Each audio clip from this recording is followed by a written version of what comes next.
En avant pour être édifié sur Radio Matania. Voici la prédication. Matania Radio.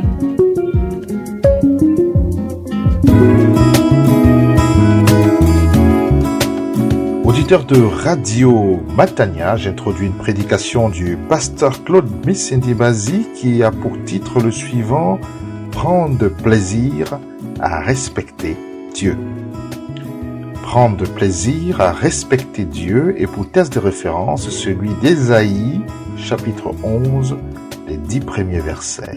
Ésaïe, chapitre 11, verset 1 au verset 10. Seul l'Esprit du Seigneur peut inspirer la crainte du Seigneur dans nos cœurs. Dans cette prédication, vous aurez également une définition de la sagesse et une définition du discernement. C'est une prédication importante qui vous permettra de faire la différence entre le vrai évangile et le faux évangile. C'est vraiment une problématique contemporaine. Je vous recommande vivement cette prédication et vous invite à rester fidèle au programme de Radio Matania. Soyez abondamment bénis.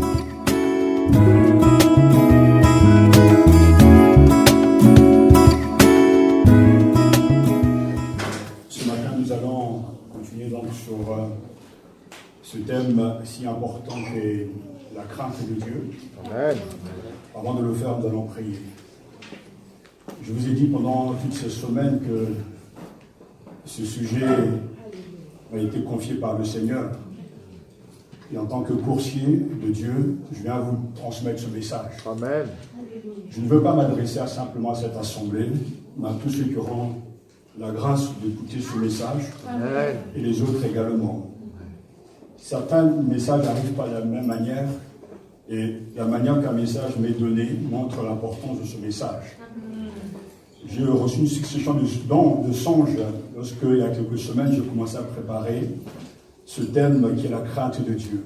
Parce que l'Église a perdu cette attitude de respect, de crainte. La preuve d'ailleurs dans la manière de louer, cela se vit facilement. Et je n'aimerais pas que vous puissiez croire que c'est un message en plus parmi d'autres messages. Ce matin, c'est une illumination de la part de Dieu que je veux vous transmettre parce que ça va toucher le cœur même, le fondement de la personne du Christ. On n'entend pas toujours les mêmes choses. Je sais que ça et là, les gens prêchent l'évangile. Et certains disent amen à tout et n'importe quoi, manquant de discernement, manquant d'intelligence spirituelle. Et nous avons besoin de prier le Seigneur qui nous donne des oreilles de disciples. Et l'intelligence, la sagesse qui vient de lui pour comprendre à ce qu'il veut nous dire. Ce message te concerne toi, comme concerne tous les croyants dans le monde entier. Alors prions le Seigneur comme nous l'avons entendu ce matin. Dieu porte son regard sur ceux qui tremblent à sa parole. Ce saint tremblement nous manque. Nous sommes devenus totalement anesthésiés justement de tant de prédications. Et nous vivons dans l'oubli de tout ce que Dieu nous dit. Mais sachez-le, que Dieu est vivant. Amen. Il est dans son Église, il est présent parmi nous, et qu'il nous jugera à la fin. On ne joue pas avec lui. Et ce matin, c'est l'occasion pour toi de mettre des choses en règle avec le Seigneur. Et je vais vous inviter donc à pencher nos têtes devant l'unique, le véritable. Amen. Que chacun prie dans son cœur, que ce soit l'état de ton cœur, les sentiments de ton cœur, tourne-toi honnêtement vers lui et demande-lui son aide. Notre Père, nous savons qu'aucune parole ne peut venir à nous sans ta volonté. Chaque fois que tu agis, à chaque fois que tu crées, à chaque fois qu'un événement prend place, c'est parce que tu parles. Amen. Rien ne peut se passer sans ta parole. Dès le commencement, tu es un Dieu qui parle. Tu t'adresses à la création, tu t'adresses à tes créatures et tu maintiens toutes choses selon ta volonté. Nous te prions de pardonner nos fautes parce que nous sommes loin de toi et que nos péchés nous cachent ton visage. Nous nous sommes fabriqués une religion, nous nous sommes créés une manière de penser, nos attitudes ne te sont pas convenables, mais pourtant nous affirmons que nous sommes avec toi. Notre Père, nous savons que tu es un Dieu miséricordieux. La colère est riche en bonté. Nous te prions donc de pardonner nos fautes, de pardonner chacun d'entre nous, de t'avoir oublié et de nous opposer constamment à toi. Amen. Pensant être sages et intelligents, nous sommes devenus fous. Pensant être plus forts que toi, nous te combattons à maintes reprises. Mais nous te rendons grâce parce que ta patience est sans limite. Jusqu'au jour où tu as décidé du jugement de l'humanité, tu restes patient et calme et sage. Et nous te remercions pour ce temps de patience. Père, à l'écoute de ta parole, bénis ton serviteur. Bénis ton Église au-delà de ces 4 murs. Et que ce message leur soit apporté de ta part avec la puissance et l'autorité du Saint-Esprit. Je n'ai aucun pouvoir de convaincre quiconque, mais le seul Esprit Saint a le pouvoir de prendre ce qui est à toi et de nous l'annoncer. Seul ton Esprit Saint peut insuffler au-dedans de nous la crainte de Dieu. Père Saint, que ton nom soit glorifié par la bonne réponse que nous aurons à l'écoute de ta parole. Donne-nous de vivre devant toi comme je veux prêcher devant toi. Que ton nom soit sanctifié et que ton règne vienne sur la terre comme au ciel. Amen. Domine et maîtrise chacun d'entre nous. Fais taire toute voix qui n'est pas de toi. Et calme les esprits, chasse le mal sous l'obscurité dans le nom puissant de Jésus-Christ. Que ta lumière tue et convainc tout un chacun. Toi que le seul sage, par Jésus-Christ, soit la gloire au siècle et des siècles. Amen. Amen. Je vous invite à ouvrir vos Bibles dans le livre du prophète Ésaïe, chapitre 11, versets 1 à 10.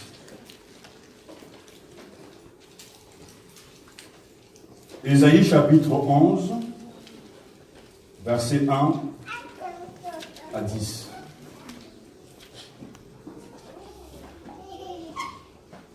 Écoutons la parole de Dieu.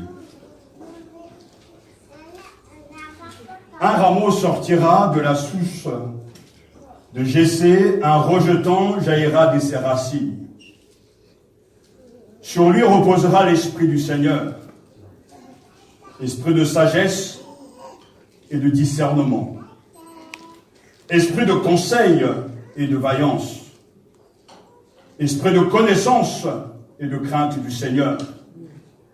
Et il lui inspirera la crainte du Seigneur. Il ne jugera pas d'après ce que voient ses yeux. Il ne se prononcera pas d'après ce qu'entendent ses oreilles. Il jugera les faibles avec justice. Il se prononcera dans l'équité envers les pauvres du pays. De sa parole comme d'un bâton, il frappera le pays du souffle de ses lèvres. Il fera mourir le méchant. La justice sera la ceinture de ses hanches et la fidélité le baudrier de ses reins. Le loup habitera avec l'agneau, le léopard se couchera près du chevreau. Le veau et le lionceau seront nourris ensemble, un petit garçon les conduira. La vache et l'ours auront même pâture leur petit même gîte. Le lion, comme le bœuf, mangera du fourrage. Le nourrisson s'amusera sous le nid du cobra. Sur le trou de la vipère, le jeune enfant étendra la main. Il ne se fera ni mal, ni destruction sur toute ma montagne sainte, car le pays sera rempli de la connaissance du Seigneur, comme la mer que comblent les eaux. Il adviendra en ce jour-là que la racine de Jessé sera érigée en étendard des peuples. Les nations la chercheront et la gloire sera son séjour. Amen. Amen, amen, amen. Amen. Merci de vous asseoir.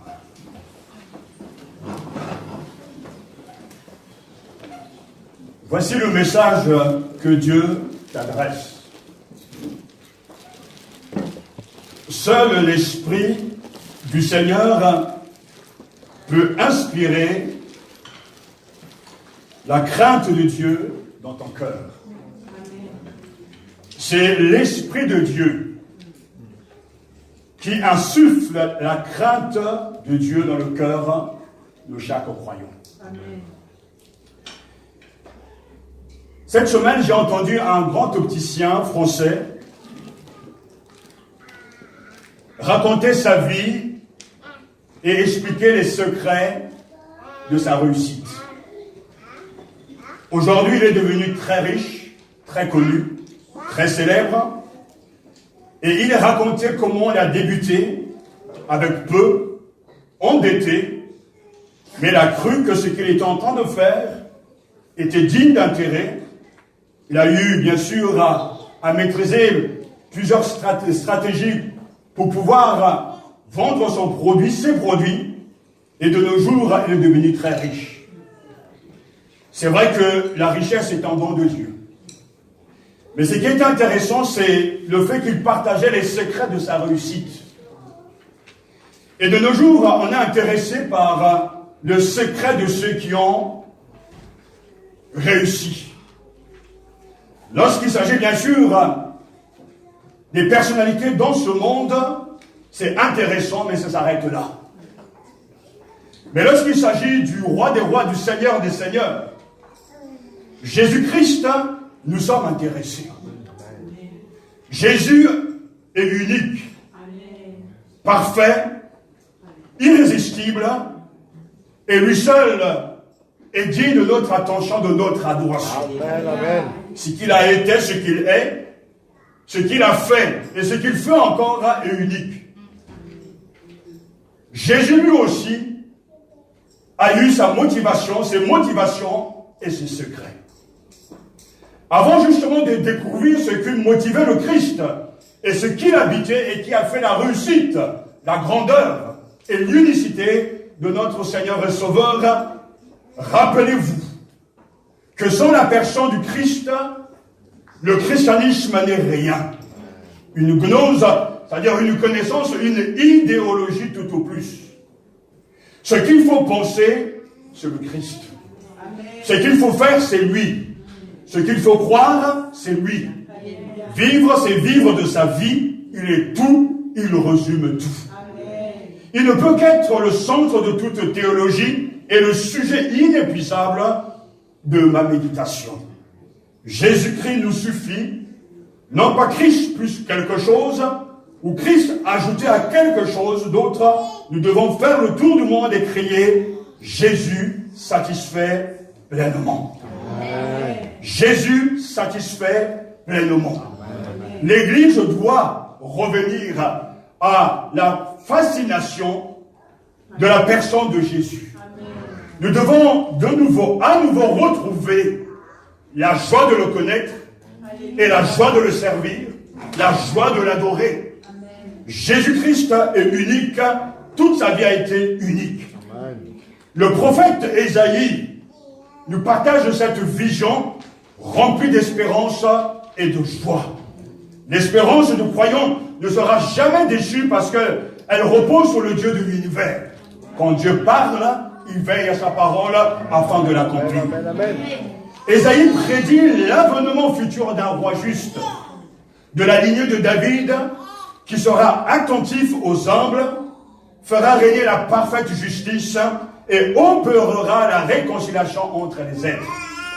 Ce roi idéal, parfait, est d'abord descendant de David.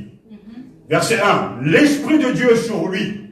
Verset 2, il jouit d'une relation particulière avec Dieu le Père.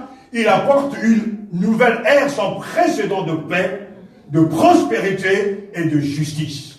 Verset 3 à 5, et il établit une nouvelle communauté. Versets 6 à 9.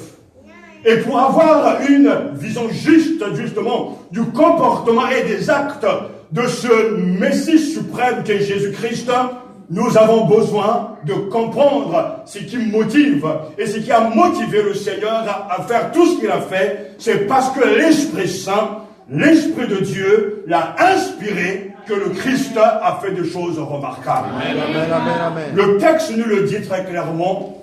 Jésus a été motivé par la crainte de Dieu, inspiré par l'Esprit qui était sans cesse avec lui. Verset 2. Nul n'a jamais possédé l'Esprit comme lui, au-delà de toute mesure. Lui-même le dira dans Jean chapitre 3, verset 34, car celui que Dieu a envoyé dit les paroles de Dieu, parce que Dieu donne l'Esprit sans mesure. Nul n'a jamais possédé l'Esprit comme lui, au-delà de toute mesure. Ainsi, prendre du plaisir à respecter le Seigneur n'est pas l'habitude de tous, non. C'est une œuvre de l'Esprit Saint. Amen, amen. Reconnaissons ce matin et acceptons ce matin, comme pour Jésus notre roi, le Messie suprême, seule une action de l'Esprit du Seigneur peut inspirer tout croyant à craindre Dieu. C'est l'Esprit qui insuffle en nous la crainte du Seigneur. C'est l'Esprit qui nous pousse à honorer le Seigneur et qui nous pousse à faire du Seigneur notre plaisir. Le texte dans notre version nous dit « Il respirera la crainte du Seigneur ». Alors cet homme prendra plaisir à respecter le Seigneur. Ce Messie annoncé par le prophète, unique, irrésistible, c'est bien sûr notre Seigneur. Et avant de voir justement la force qui l'a poussé, qui est l'Esprit Saint, avant d'entrer en profondeur de ce que cela implique, j'aimerais vous rappeler que de ce roi, Jésus, idéal, parfait, sauveur, libérateur, il est dit qu'il est descendant de David. Le verset 1 nous dit, un rameau sortira de la souche de Jessé, c'est-à-dire le père de David. Un rejeton jaillira de ses racines, sur lui reposera l'Esprit du Seigneur. Il est question d'un rameau, c'est-à-dire ce qui reste de l'arbre au ras ou à quelque distance du sol, lorsqu'il a été abattu, un rejeton sortira du tronc de Jessé. Pour aller simplement, c'est-à-dire que Dieu va remplacer ce qui, jadis, n'a pas marché par sa nouveauté à lui.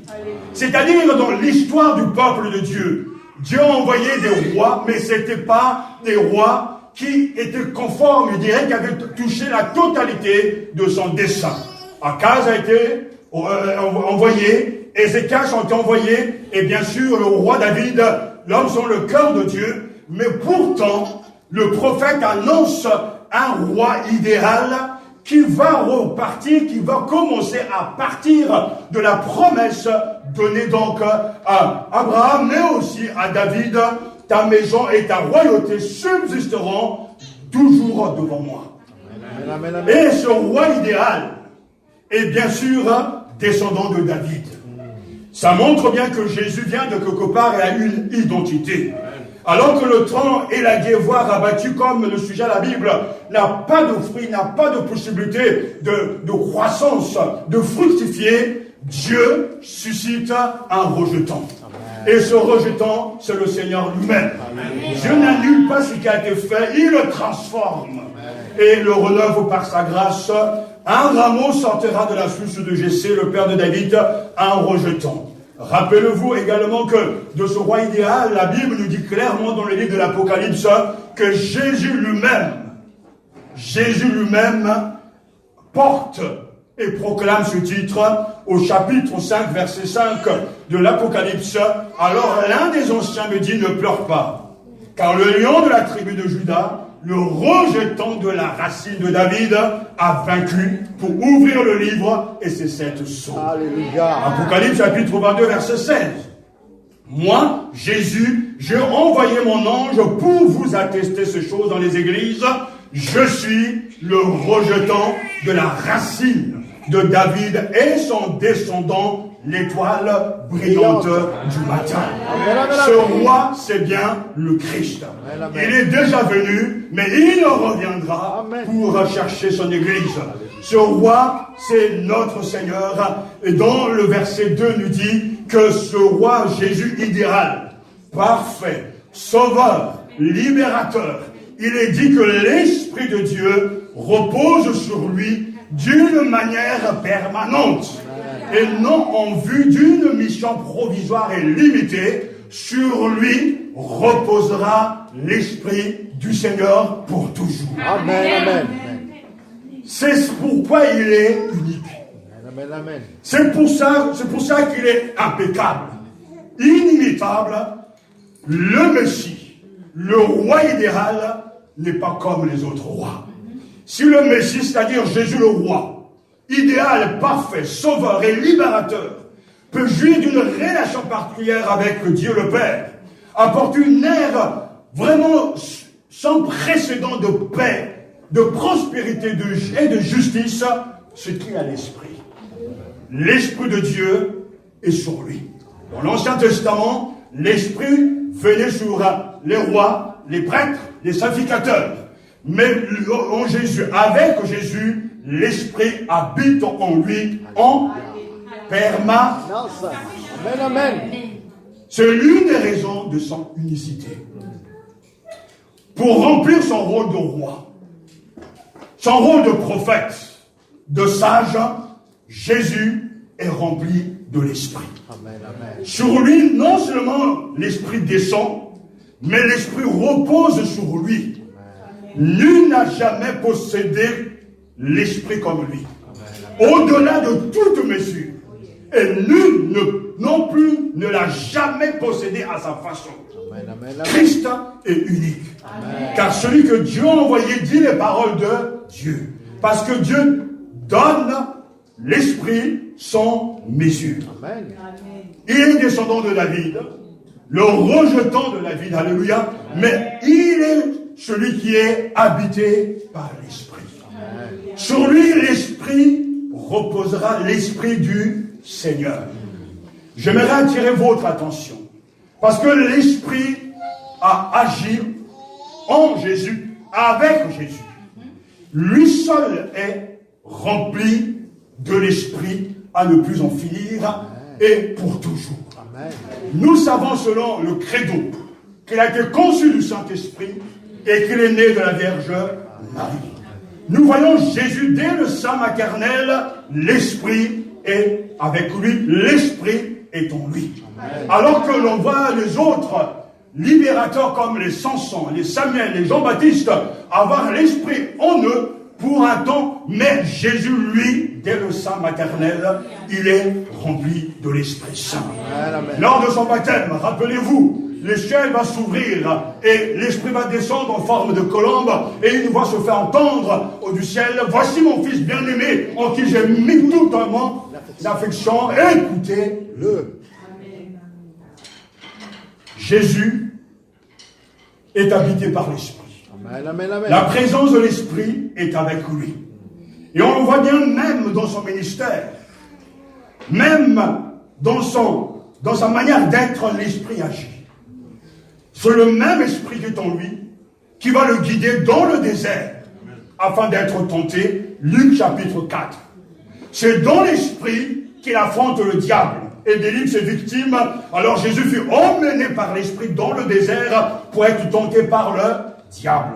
Matthieu chapitre 4 verset 1 et Matthieu chapitre 12 verset 28 nous dit: mais si c'est par l'Esprit de Dieu que moi je chasse les démons, le royaume de Dieu est donc parvenu jusqu'à vous. Amen, amen, amen. C'est par l'Esprit, dans l'Esprit que Jésus œuvre. Amen. Il apporte aux pauvres la bonne nouvelle de la parole de Dieu, aussi parce que l'Esprit agit. Luc chapitre 4, un passage qui est très connu: l'Esprit du Seigneur est sur moi, parce qu'il m'a oint pour guérir ceux qui ont le cœur brisé, pour annoncer la bonne nouvelle aux pauvres. Il m'a envoyé pour proclamer aux captifs la délivrance et aux aveugles le recouvrement de la vue, pour renvoyer libres les opprimés. Il va s'asseoir et c'est ce qui est en train de se passer. L'Esprit est en train d'agir dans et par Jésus-Christ lui seul déborde de cette personne de la plénitude de l'Esprit. Amen, amen, Et amen. quand même il va louer Dieu, il ne le fait jamais dans la chair. Parce que la Bible nous dit que même l'action auprès du Père est une œuvre de l'Esprit. Dans Luc chapitre 10, verset 21, c'est un de mes passages favoris. En ce moment même, Jésus tressaillit de joie par le Saint-Esprit. Ce qu'on appelle l'effervescence. L'effusion, il va tressaillir de joie par le Saint-Esprit et dit, je te loue Père. Amen. Seigneur du ciel et de la terre, de ce que tu as caché ces choses aux sages et aux intelligents, et que tu les as révélées aux enfants. Oui, Père, parce que tel a été ton bienveillant dessein. La louange et l'adoration, c'est le fruit de la plénitude de l'Esprit. Amen. Quand le Saint-Esprit habite en nous, nous pouvons louer Dieu de tout notre cœur. Et l'Esprit nous conduit à la croix, l'Esprit nous conduit à Jésus, l'Esprit alimente notre adoration de la vraie connaissance de Dieu issue de la Bible. Nous ne nous fabriquons pas nos louanges, nous ne faisons jamais semblant. En toutes circonstances, on peut aussi tressaillir de joie par le Saint-Esprit. Les moments où Jésus le disait, le faisait, ce n'était pas facile pour lui. Mais le Saint-Esprit était à l'heure. Ce prophète idéal, plutôt ce roi idéal, annoncé, il nous est dit, le prophète Ésaïe, sur lui reposera l'Esprit de Dieu. C'est miracle.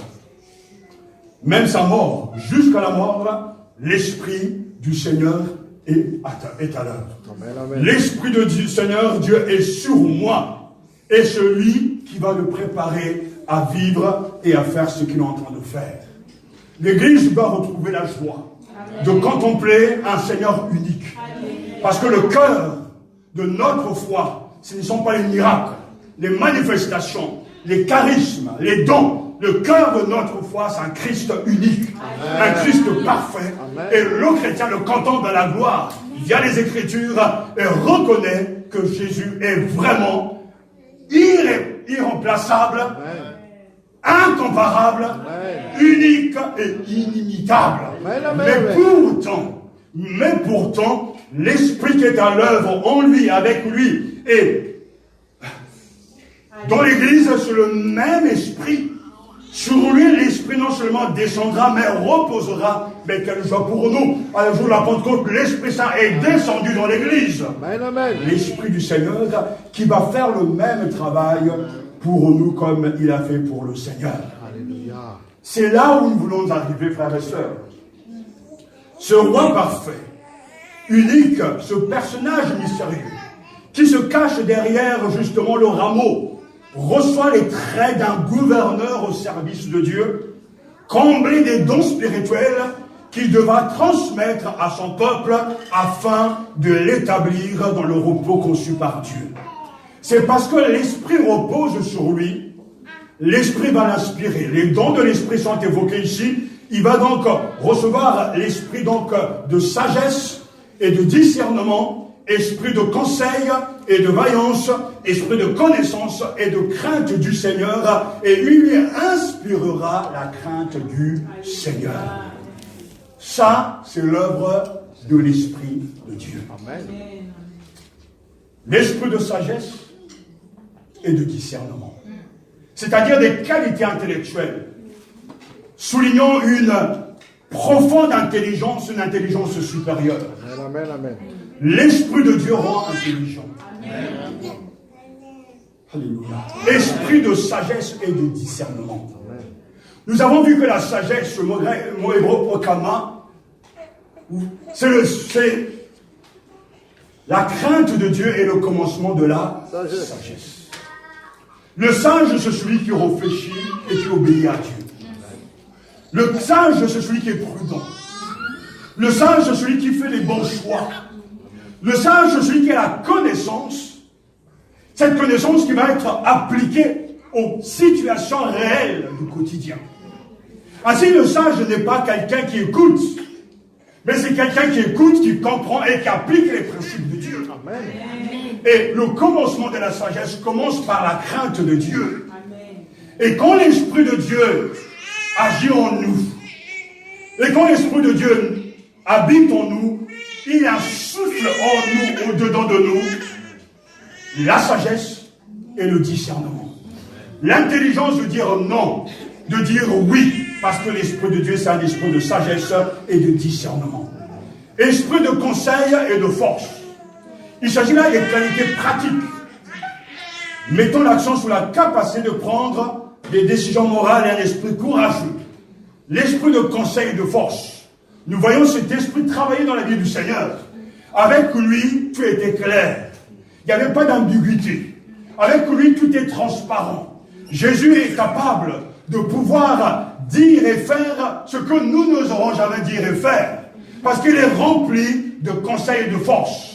La maison du Seigneur brûlée au-dedans de lui. Capable de renverser les tables en voyant les gens en train de salir et de souiller le temple de Dieu. Jésus rempli de force renverse les tables.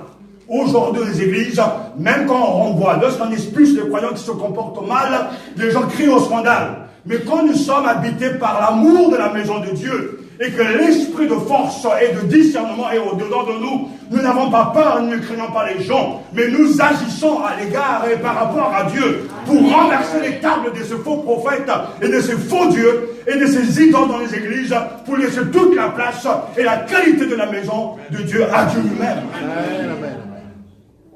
On n'a pas besoin de prier que le Seigneur nous donne du courage pour dire la vérité. L'esprit de connaissance, l'esprit de conseil et de force nous est donné par le Seigneur. Amen. Le secret de la grandeur, je dirais en guillemets, le secret de la grandeur de notre Seigneur, c'est que lui-même a été rempli de l'esprit.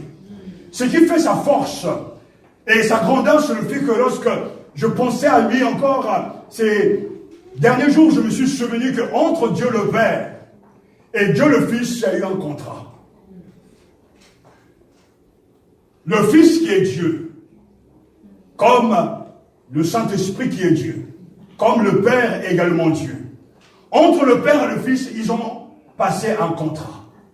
Et ce contrat stipule que quand Jésus va venir sur cette terre, il va devenir un être humain, un homme de chair sans péché. Il ne va jamais user de ses pouvoirs. Jésus vivra comme un être humain. Il a décidé de se dépouiller de ses titres. Il est devenu un simple homme. Le contrat passé entre le Père et le Fils, c'est ce contrat-là. Jésus a le pouvoir de multiplier les poissons, le pouvoir de faire des choses pour lui-même. Mais à aucun moment, Jésus n'a utilisé la force spirituelle pour rassasier son âme ou bien pour se faire plaisir.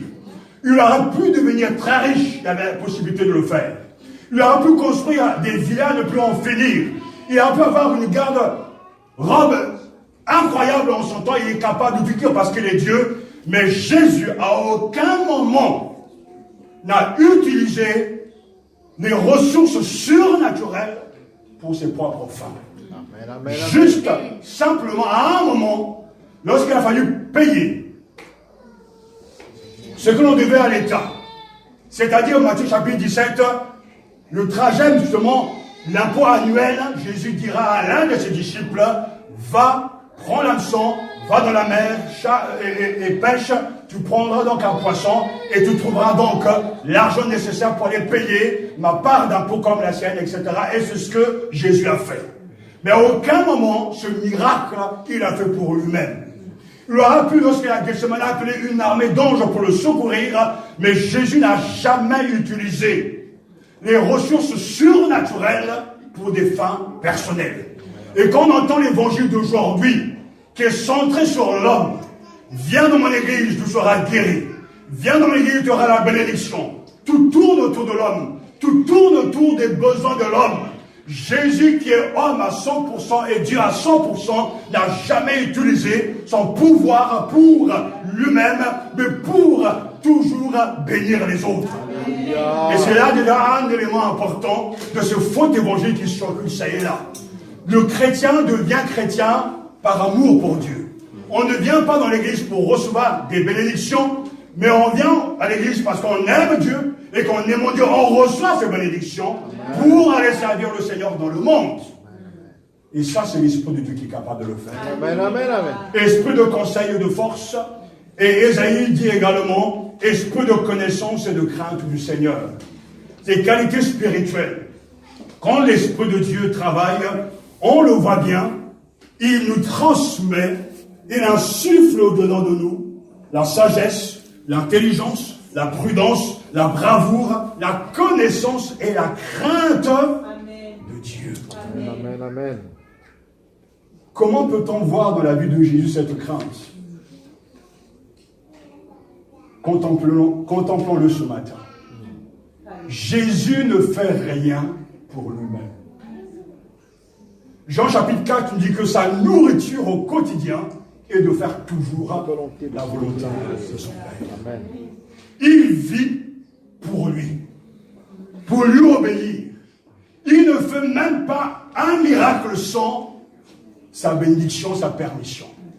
Premier miracle de Jean chapitre 2. Avant, justement, que Marie le demande de venir à l'aider, il dit, mais mon heure n'est pas arrivée, Cathy, entre toi et moi, femme, parce que le temps n'est pas arrivé. Le Seigneur se soumet à son Père. Le Seigneur respecte son Père. Et il fait tout pour lui plaire. Le Seigneur est merveilleux parce que oui, c'est un roi magnifique. Parce que l'Esprit de Dieu insuffle en lui la crainte de Dieu. Amen. Et tout ce qu'il fait plaît au Père.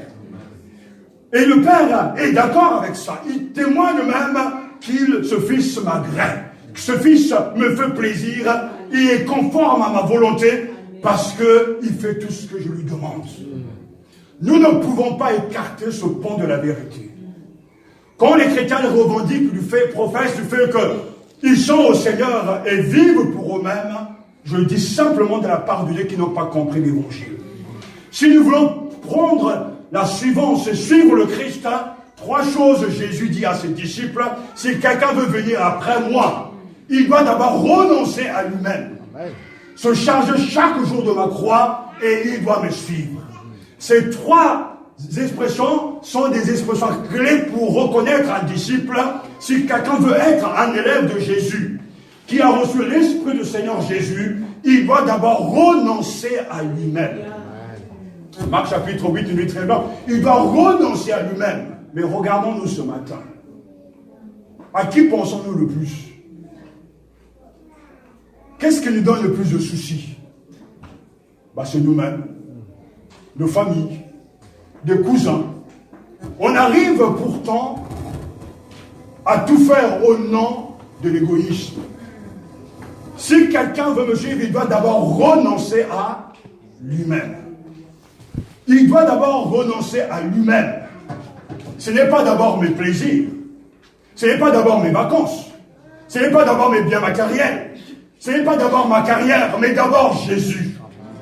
Et Jésus poursuit parce que la première condition peut paraître tellement difficile, mais il dit, mais il doit aussi se charger de sa croix chaque jour. Ça explique que quand on veut suivre le Seigneur, c'est un appel à la souffrance. Chaque jour, il nous faut souffrir pour la cause du Seigneur Jésus-Christ.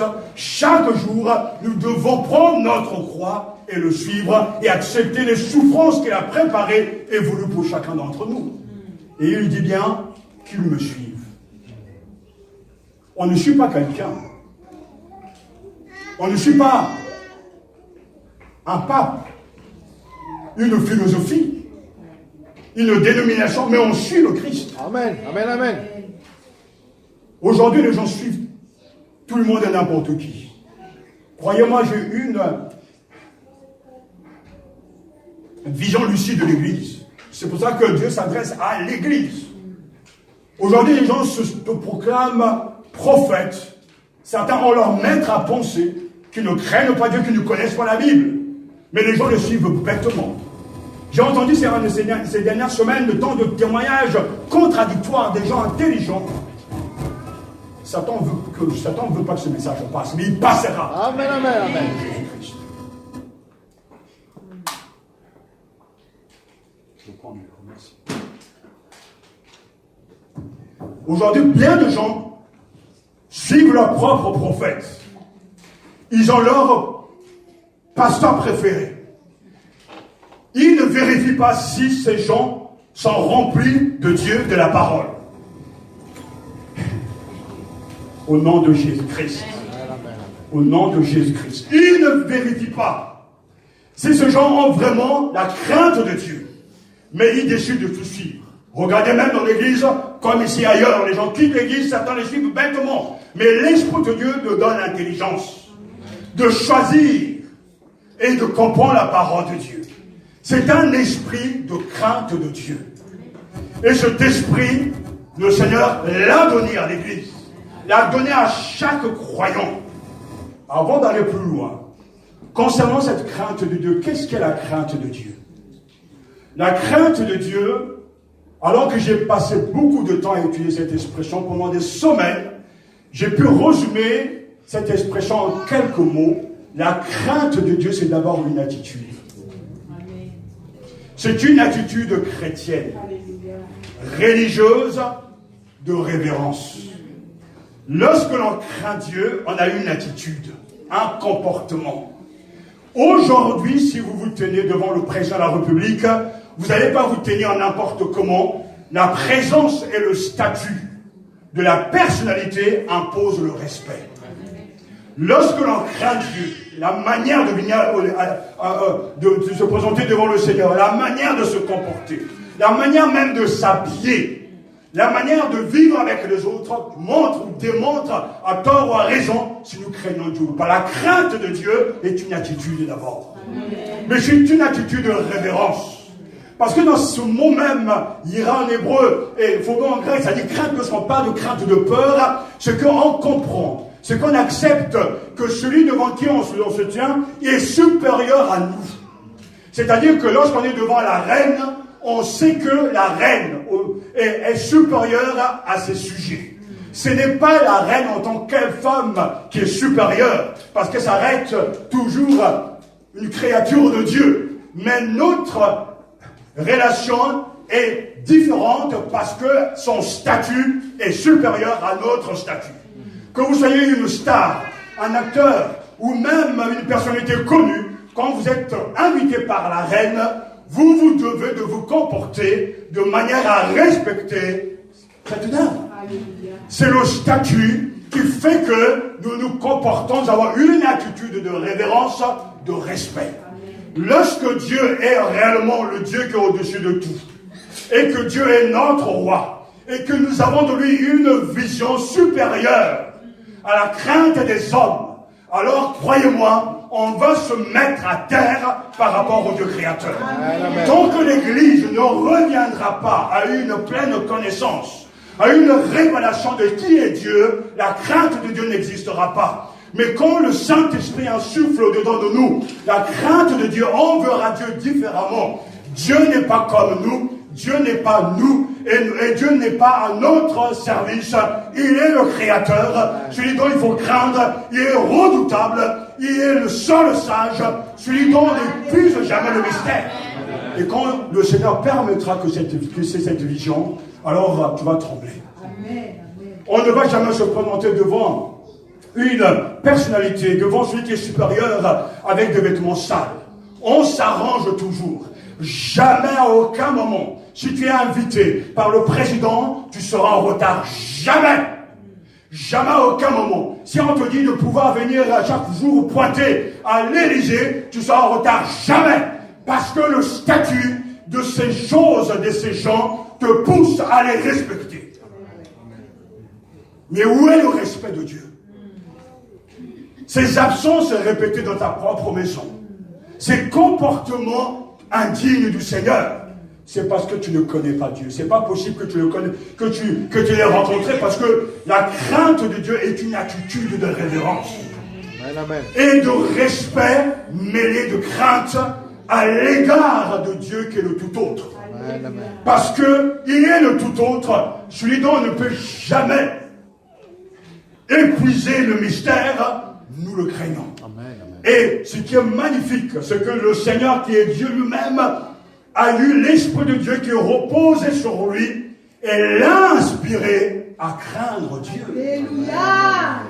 Et je comprends, Seigneur, je te rends grâce pour ce message. Je sais pourquoi tu m'as expliqué. On peut parler aux gens tête à tête. On peut même aller à côté de les téléphoner, aller les voir tous les jours pour les encourager. On peut chercher à les persuader, à les convaincre que écoute la vérité, mais nous ne pourrons rien faire sans une décision de notre Dieu. Amen, amen. C'est le Seigneur, par son esprit, qui insouffle en nous la crainte de Dieu. L'Église sera pleine à craquer quand les croyants qui diront « Je connais le Seigneur, je suis né de Dieu, j'ai reçu le don de l'Esprit », ont reçu aussi, par le même Esprit, l'attitude, l'envie, la force de respecter Dieu. Amen, amen. Et lorsqu'on se présente devant ce Dieu, on ne vient pas avec des mines d'enterrement, on ne vient pas avec un comportement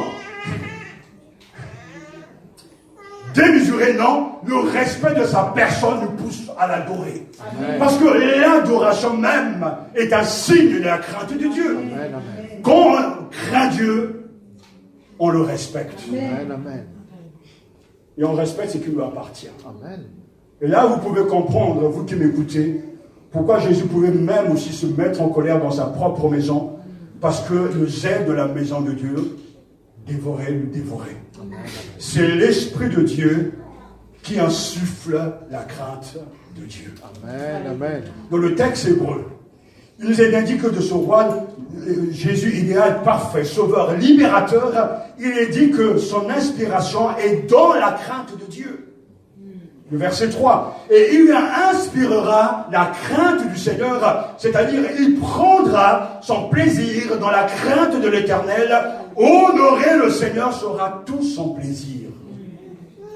Écoutez-moi. Dans le texte hébreu, il y a la répétition ici du mot crainte. Et on sait très bien que ce n'est pas fait par hasard. La répétition marque le fait de souligner une vérité, mais en même temps, la répétition de ce mot crainte nous montre bien que la crainte est la condition pour acquérir les autres dons. C'est-à-dire, lorsque l'on parle de sagesse et intelligence, lorsqu'on parle de conseil de vaillance, lorsqu'on parle de connaissance et crainte de Dieu, la crainte de Dieu est le principe de tous les dons. Quand on a la crainte de Dieu, on a tout. Rappelez-vous que quand l'on craint Dieu, on n'a pas peur des hommes. Parce que la peur de ce qui est plus grand nous empêche d'avoir peur de ce qui est plus petit. Amen, amen. Aujourd'hui, bien des croyants ne donnent pas leur dîme. Vous savez pourquoi? J'ai commencé à préparer une série de messages sur la peur. Je pense qu'il y a bien sûr la désobéissance, mais il y a aussi la peur de manquer. La peur de ne pas avoir assez. Mais ces gens oublient que si jamais ils n'ont plus que quelques jours à vivre sur la terre, si on leur annonçait qu'ils ont un cancer et qu'il ne reste plus qu'un mois, il leur reste plus qu'un mois sur la terre, la peur de la mort va mettre de l'ordre par rapport aux autres peurs. Même si au début du mois, ils ne savent pas comment payer leur loyer, parce qu'ils n'ont pas assez d'argent, lorsqu'on va leur dire simplement, monsieur, madame, vous avez le cancer, croyez-moi, quelles que soient les dettes qu'ils ont, la peur de la mort va les envahir, la peur de la mort va les pousser à changer de comportement. C'est-à-dire, c'est tellement important. Quand la peur de Dieu domine en nous, les autres petites peurs prennent leur place.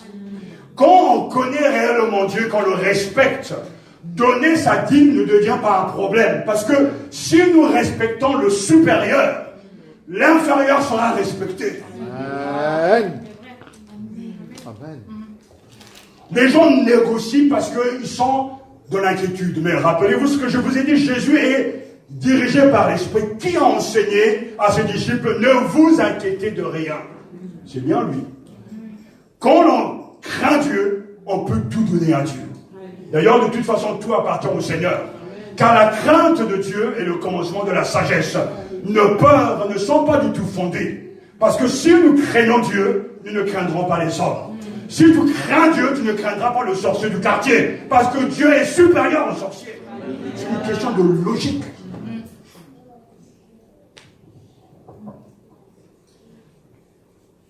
Oh, merveilleux Seigneur. Alléluia. Son inspiration est de la crainte de Yahvé. C'est l'Esprit qui inspire, qui insouffle en Jésus la crainte de Dieu. À quel titre? Mais parce qu'il est devenu un homme. Jésus a été un bon juif, un bon croyant sur la terre, car il a laissé sa gloire.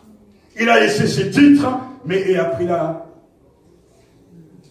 chair humaine, il est devenu un être humain, et au même titre que nous, il nous montre l'exemple, le chemin. Amen, amen. Il s'est rabaissé et il a été animé, habité, conçu, dirigé, guidé par le Saint-Esprit. Amen, amen, amen. L'église que Dieu est en train de préparer, cette église avance déjà.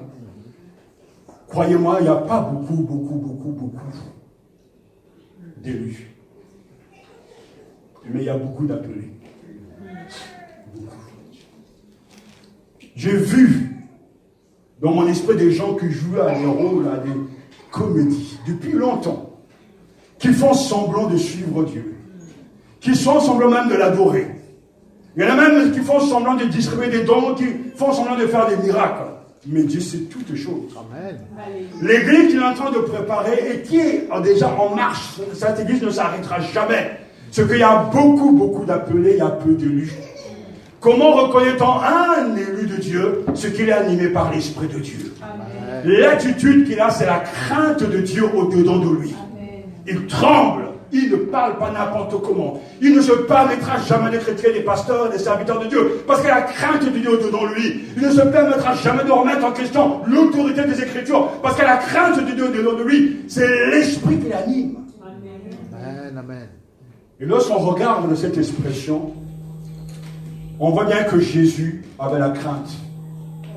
Non pas la peur, mais le respect, la révérence. Et c'est ça qui fait de lui un sauveur et un Seigneur unique.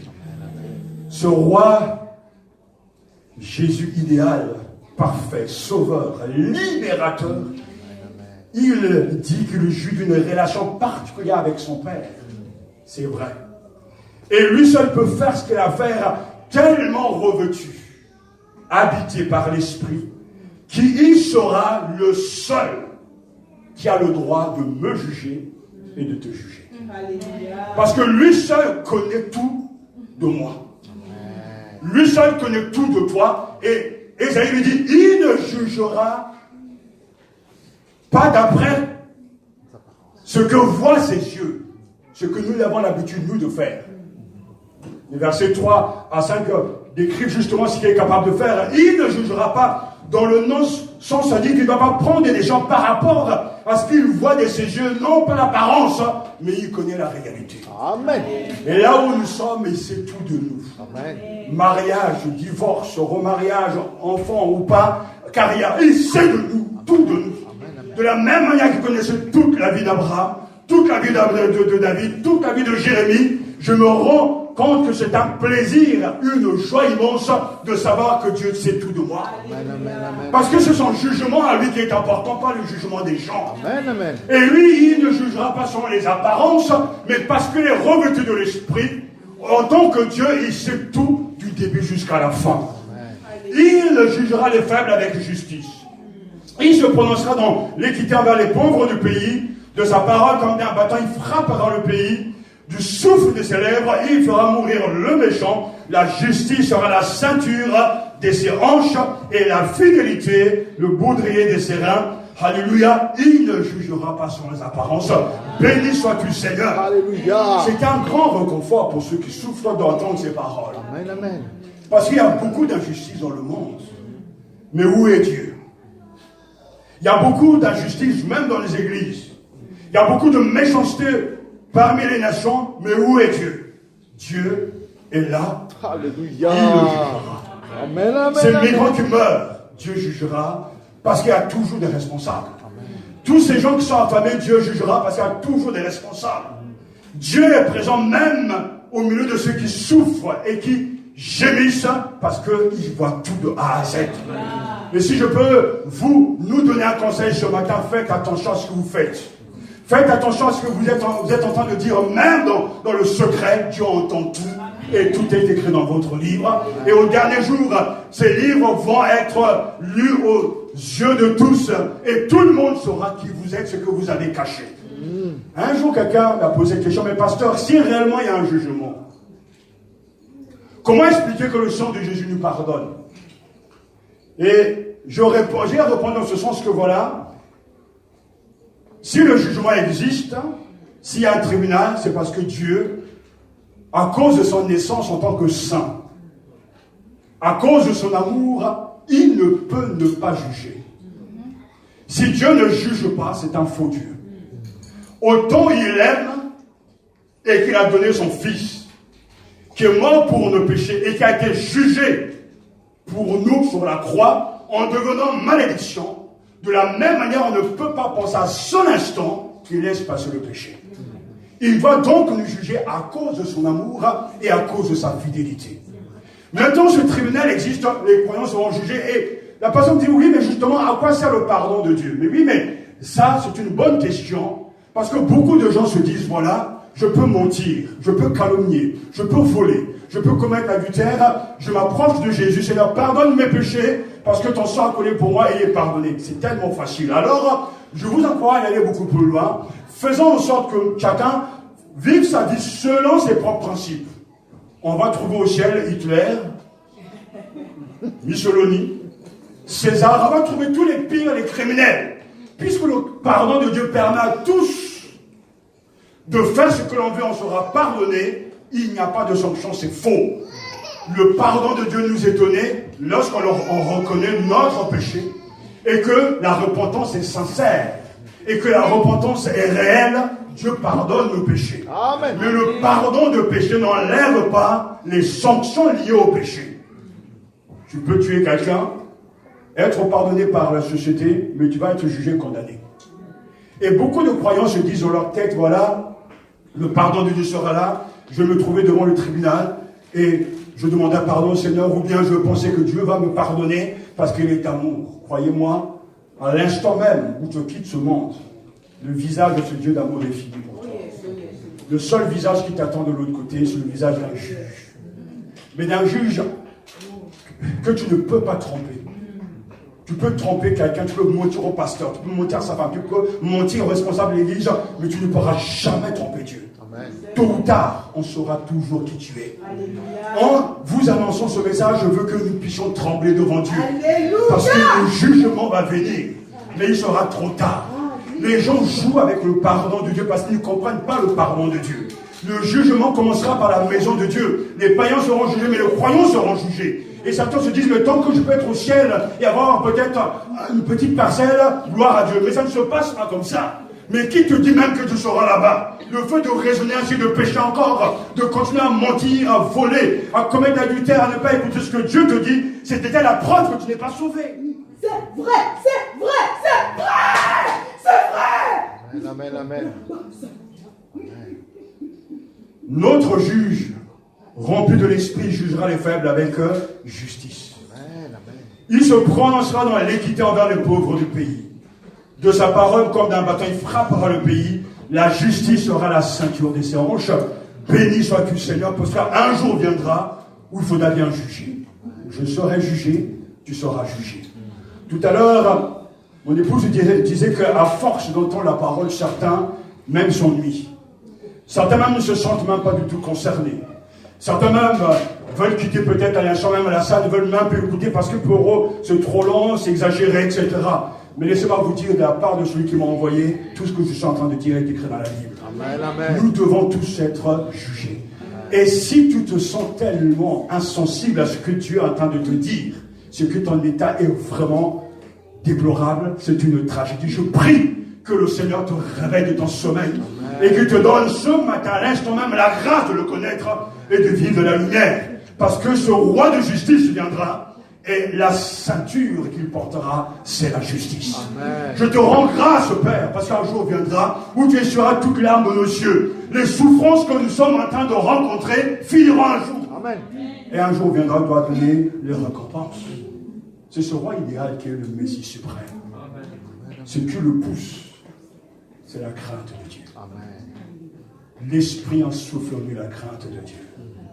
Lorsque j'ai commencé et que Dieu m'a appelé au ministère, dans mes débuts avec le Seigneur, la crainte, la peur de Dieu m'a toujours habité.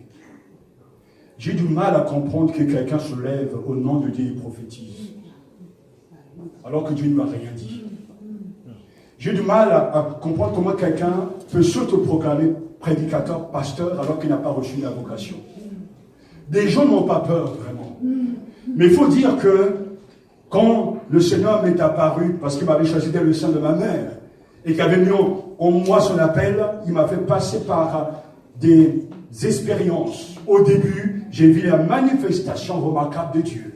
J'ai vu des gens que Dieu était capable de ressusciter des morts, retrouver les malades, retrouver la guérison. Dieu agissait, les miracles agissaient, etc. Et je rends grâce à Dieu parce que Dieu est vivant et il fait des miracles. Mais le Seigneur a décidé, voilà, tu as vu ces choses, n'est-ce pas? Regarde ce qui se passe dans mon église. Il y a des miracles, il y a des vrais prophètes de foi, il y a des vraies prophéties, mais pourtant, ils continuent à faire ce qu'ils veulent. Mais je vais te montrer ce que tu dois apprendre et que tu dois enseigner. Et il m'a fait déplacer, me faire venir dans ce pays où j'ai eu le privilège d'avoir rencontré des gens remarquables, des professeurs remarquables, j'ai eu des mentors remarquables. Dieu soit béni, parce que cela a forgé ma conviction, mes convictions, que soit ce qui peut se passer, la parole de Dieu restera toujours au centre. Amen. Et rien ne peut enlever ça. C'est ce texte, ce livre qui doit être prêché, amen, et non pas les répandre aux envies des gens. Ainsi, les gens vivent des choses. Si Dieu descendait aujourd'hui qu'il y a des cadavres parce que les gens ont menti, parce que les gens n'ont pas donné leur dîme, parce que les gens ne sont pas respectueux de l'assemblée, si les gens tombaient par terre et qu'ils sont foudroyés comme je l'ai vu dans le passé, les gens vont commencer à trembler. Mais même quand ils tremblent, croyez-moi, après tant d'années d'expérience, je ne croirais pas en eux. Ce n'est que lorsque l'Esprit de Dieu entre dans le cœur de quelqu'un que la personne chante. J'ai vu trop de gens se lever, dire voilà, Amen, Alléluia, Seigneur Jésus, il a fait ceci, témoigner, être baptisé, mais du jour au lendemain, on ne les reconnaît plus, parce que le Seigneur n'est pas dans leur vie. Ce qui me montre la preuve que l'Esprit de Dieu travaille dans le cœur de quelqu'un, c'est que cette personne porte les marques, les fruits de Dieu. Et ces fruits de Dieu, c'est la fidélité, l'amour, la douceur, le respect des Écritures, l'assiduité au réunions de prière. Un responsable qui ne respecte pas ça n'est pas digne d'être responsable. L'assiduité aux rencontres de la Bible, l'assiduité aux jeunes. Comprenez-moi bien, le Seigneur s'adresse à l'Église. Trop de gens se disent, voilà, j'ai pas le temps. Aujourd'hui, c'est un jour de jeûne, j'ai ma famille. Mais tu n'es pas sauvé. Amen, amen, amen. C'est la crainte de Dieu au-dedans de toi. C'est d'abord Dieu. Amen. C'est d'abord lui que tu vas servir. Amen. Et les hommes après. Amen. Celui qui ne renoncera pas à lui-même ne peut pas être mon disciple, dira Jésus. Il ne peut pas. Regardez en écoutant ce message de l'Église. Le Seigneur est devenu le copain des uns et des autres. Mais je rends grâce à Dieu. Parce qu'il y aura toujours un reste. Amen. Amen, amen. Des gens qui n'ont pas fléchi le genou devant Baal. Des gens qui ne sont pas anesthésiés, comme dira le pape, justement des divertissements. Mais des gens qui craignent Dieu. Amen. Qui n'osent pas ouvrir la bouche de peur de pécher contre l'Éternel. Qui n'osent pas poser des actes de peur de pécher contre l'Éternel. Qui ne sont pas en train de massacrer leur corps de peur de pécher contre l'Éternel. Qui n'osent pas manquer aux réunions de peur de pécher contre l'Éternel. Regardez vos vies simplement.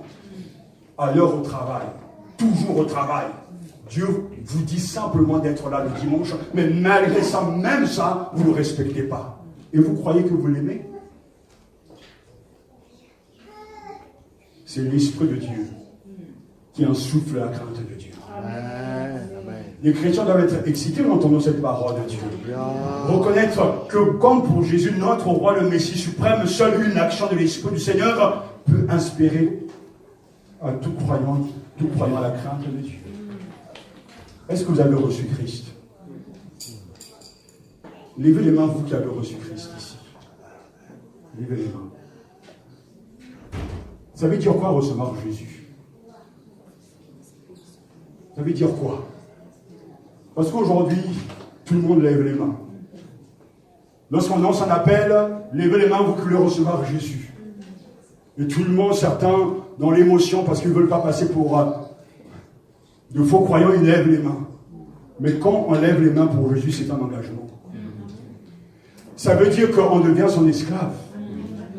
Qu'il est notre Seigneur.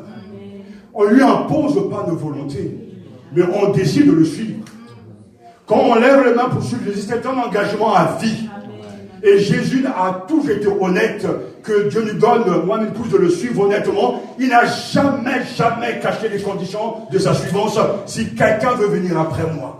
Et lui-même dira, si tu mets la main à la charrue, celui qui met la main à la charrue et regarde en arrière n'est pas digne de moi. Et il dira même à quelqu'un qui était tellement candidat au royaume, laisse les morts enterrer leurs morts, mais toi, suis-moi. Mais Jésus n'a aucun respect pour les morts. Les gens savent trouver de l'argent pour enterrer leur. Mais ils ne savent jamais trouver de l'argent pour investir dans l'œuvre de Dieu. Les gens savent trouver de l'argent pour voyager, pour acheter des biens matériels, mais ils ne savent jamais faire des prêts pour l'œuvre de Dieu. Être disciple, c'est de faire de Jésus son maître. Amen. Son maître à poser, c'est celui qui nous guide. On ne décide pas son autorisation. Au point même, quand je dis à certains, vous savez, nous avons décidé de voyager, nous demandons d'abord au Seigneur la permission d'utiliser son argent. Certains disent, mais c'est quand même exagéré ça. Mais quand nous disons, prends tout Seigneur, tu es mon Seigneur, rien ne nous appartient. Amen. Lorsqu'on dit que Jésus est notre Seigneur, tous les dimanches, vous devez jamais manquer le culte. Même si des membres de vos familles venaient me dire, vous m'attendez, je vais d'abord servir mon Dieu, après je vais te servir. Amen. Parce que c'est ça la solidarité avec Christ. Tout à l'heure, je parlais justement de la crainte de Dieu, sa manière de se tenir. C'est une attitude de respect mêlée de crainte.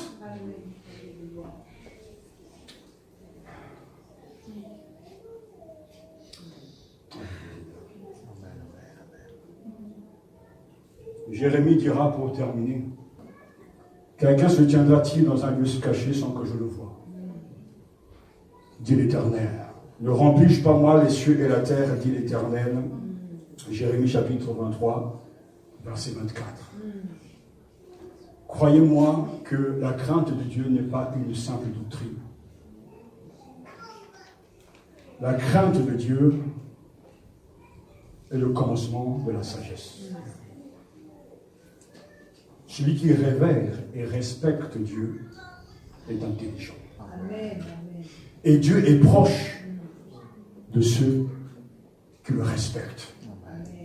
Celui qui respecte Dieu obéit à sa voix. Il écoute les enseignements et les applique. Celui qui respecte Dieu, on le verra prochainement, il fuit le mal. Il ne peut pas craindre Dieu et être en compagnie des moqueurs. Parce qu'il craint Dieu. Celui qui craint Dieu, qui respecte Dieu, dit la vérité toujours. Au point que même dans le Talmud, donc, un commentaire rabbinique, il parle justement que la crainte de Dieu, c'est celui qui dit la vérité. Celui qui est honnête. Si à côté de toi, quelqu'un qui ment, tu dois lui dire la vérité. Si ton frère vit dans le mensonge, tu dois lui dire la vérité.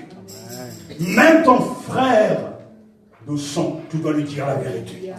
Parce que la crainte de Dieu doit te pousser à agir.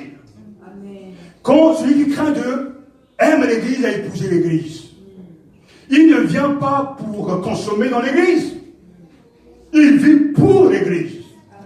Parce que la maison de Dieu, c'est sa maison. Amen. Et je vous laisse cet exemple parce qu'il y a une manière de vivre la foi. Entre un employeur et un employé, il y a une grande différence. Un employé fait ses heures au travail. Il est payé pour ses heures. Lorsqu'il dépasse les heures, justement, appropriées, il va demander un supplément de salaire. Mais il vit par rapport à son contrat, par rapport aux heures, justement, signées. Mais l'employeur, lui, ne calcule pas. C'est vrai. Il peut travailler 15 heures d'affilée et il ne se plaindra jamais. Parce que la boîte, l'entreprise est à lui et il tient à ce que ça marche. Et aujourd'hui, on voit des agriculteurs, on entend des agriculteurs qui n'arrivent même pas à s'en sortir, qui n'arrivent même pas à dégager un salaire pour eux-mêmes, mais ils sont prêts pourtant à payer leurs ouvriers et ne rien avoir pour eux, respecter leurs droits et rien avoir pour eux parce qu'ils aiment leur travail et qu'ils veulent simplement préserver leur entreprise. Cette manière de voir les choses, c'est ça qu'il faut comprendre. L'église n'est pas un endroit où on vient pour consommer de la parole de Dieu, demander la bénédiction de Dieu, demander des prières parce que vous avez des problèmes. L'église est un endroit où vous venez pour apporter ce que Dieu vous a donné. Et quand l'église retrouvera justement sa raison d'être, c'est-à-dire le croyant qui viennent malade, Dieu va les guérir et ils reviennent pour rendre gloire à Dieu, alors l'église va avancer, l'église sera encouragée et on ne sera plus de gens qui seront là simplement pour consommer la Bible, consommer la gentillesse des gens, consommer l'amitié des frères et sœurs. Non, on sera nous-mêmes des acteurs dans sa maison. Amen. Tout le monde va être un employeur. Amen. Et pas simplement un employé. Ce n'est pas à nous, les pasteurs, de faire le travail, c'est à chacun de faire le travail. Amen. Parce que chacun doit se dire, je vais aussi travailler 15 heures, je ne compte pas les heures, parce que la crainte de la maison de Dieu m'habite tellement, comme dira David, oh, je suis de la joie quand on me dit, allons dans la maison de l'Éternel, le zèle de ta maison me dévore, et par crainte de Dieu, l'église est mon église. Amen, amen, amen. Je ne prêche pas ce que je ne peux pas mettre en pratique par la grâce de Dieu. Amen. Quand je vous parle de tout donner au Seigneur, c'est tout donner. J'ai été dans le monde, j'ai travaillé dans le monde. J'ai gagné de l'argent. Et Dieu m'a béni en me donnant des capacités intellectuelles à faire des choses. J'ai créé, j'ai investi en bourse. Et quand Dieu m'a appelé, ça a été une vraie souffrance. Parce que je ne voulais pas le servir. À cause de ce que je voyais dans l'église. Mes grands-parents qui étaient pasteurs, tout ce que j'avais vécu m'avait traumatisé, la fausseté des gens, le mensonge des gens. Je ne voulais pas le servir, mais pourtant, au-dedans de moi, le Saint-Esprit a travaillé pour me convaincre d'abandonner mon métier dans le monde avec tant de possibilités pour entrer au service de Dieu, sachant que dans l'église, je n'allais jamais m'enrichir. Mais pourtant, l'appel de Dieu est magnifique. Alléluia. C'est un privilège qui m'adresse une grâce. Et en le servant, l'épreuve de la parole arrive. À un moment donné, l'argent vient à manquer.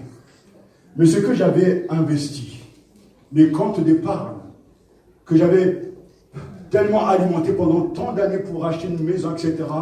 À un moment donné, j'étais au Tchad. Le Saint-Esprit, j'étais en train de prêcher au Tchad. Le Saint-Esprit me dit, mais tu ne peux pas prier que Dieu sauve les pauvres et que quand la bénédiction, quand tu as de l'argent sur ton compte et cet argent n'est pas à toi. Dans la logique aujourd'hui, on nous dira, oui, il ne faut pas exagérer, il faut penser à ses enfants, il faut penser à sa famille. Ça, c'est la stratégie de Satan.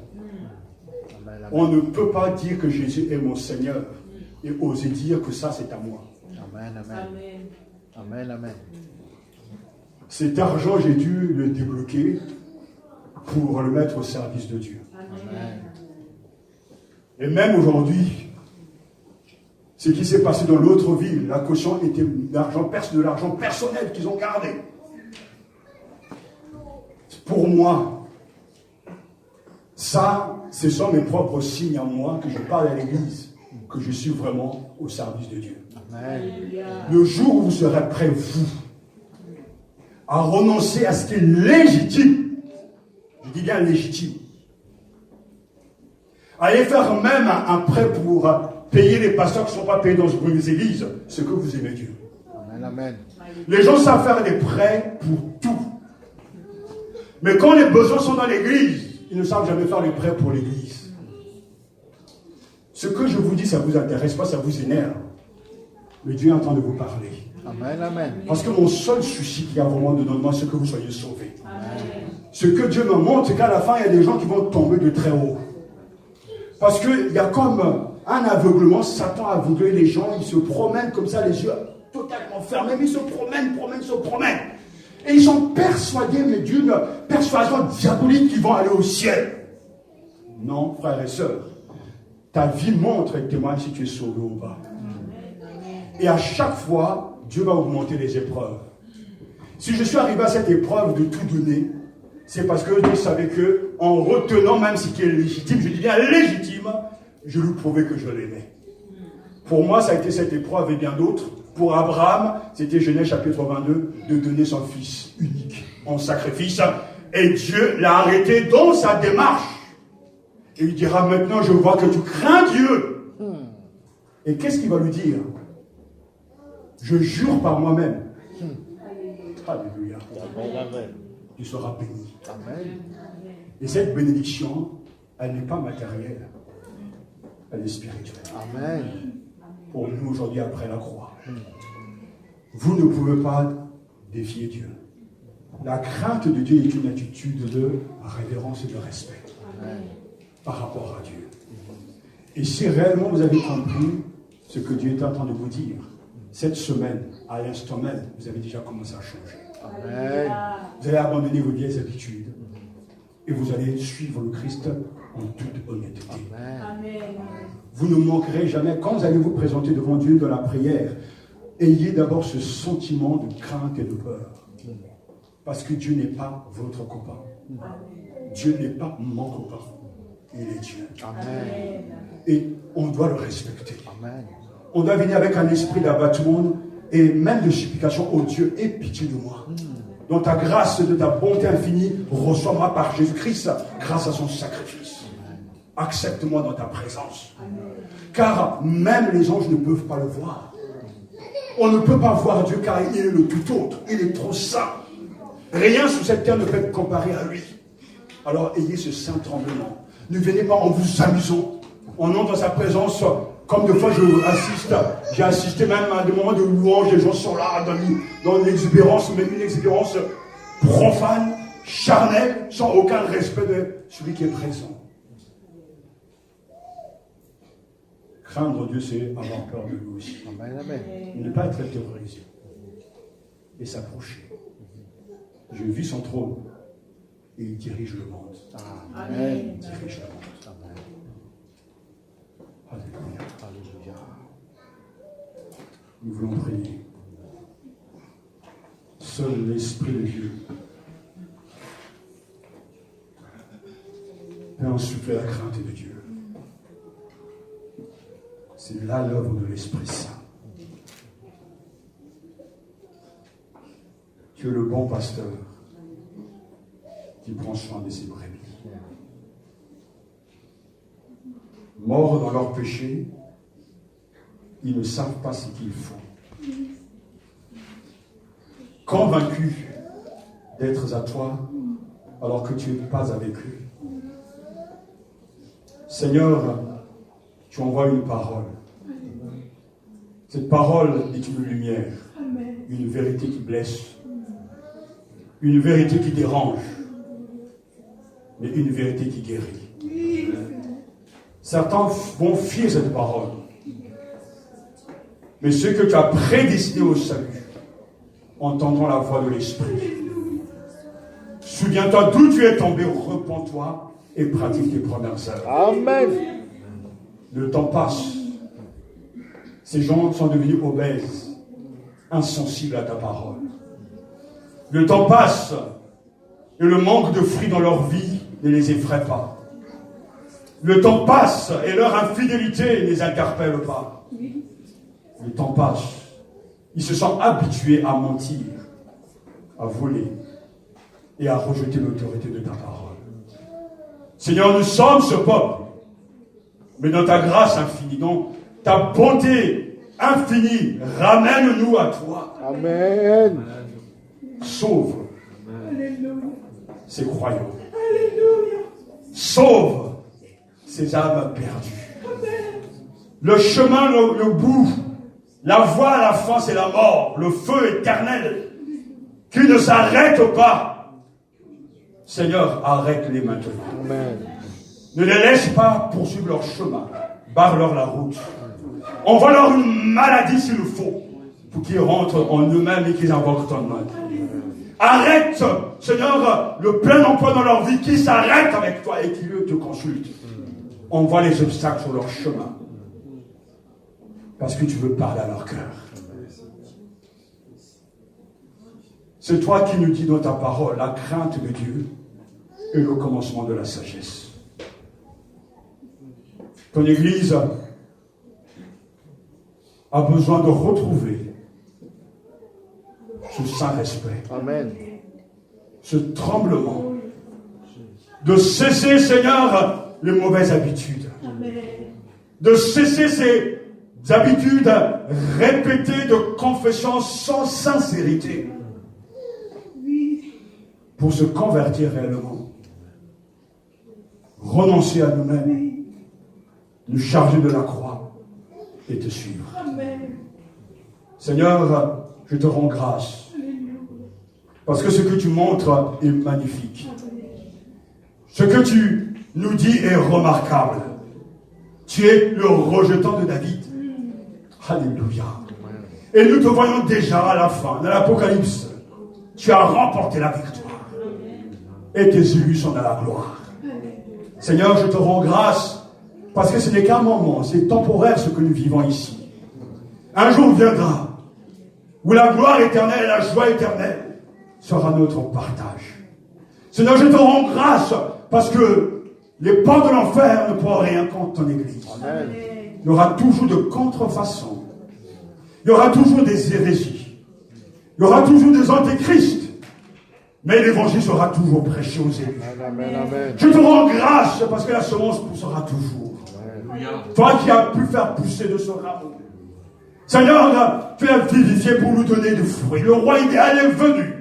Tu es celui qui remplace ce qui est inefficace, faible, en ce qui est efficace et puissant. Tu es le sauveur parfait. Tu es le Messie suprême. Tu es le Seigneur de gloire. Ton œuvre est impeccable. Il n'y a rien à retrancher, rien à rajouter. Ce que tu as fait est parfait et complet. Je te rends grâce de la réalité de l'Évangile. Je te rends grâce de ce que l'Esprit Saint, l'Esprit de Dieu, insuffle la crainte de ton nom, de ta personne ou de nous. Seigneur, ce que nos yeux ont vu nous font peur. Mais toi, tu enlèves la peur par l'espérance. Il n'y a pas de situation sans issue avec toi. Amen. Tu aimes ton Église. Tu as tout donné pour l'Église. Tu vis dans l'Église. Et tu as triomphé pour l'Église. Au nom de Jésus, bénis ton peuple. Bénis ta parole. Tous ceux qui ont entendu cette parole et qui ont dit oui, bénis-les. Ceux qui ont dit non, corrige-les. Dans ton amour, rachète, sauve, secoue, réprimande, plante, arrache et fais mûrir. Au nom de Jésus. Amen.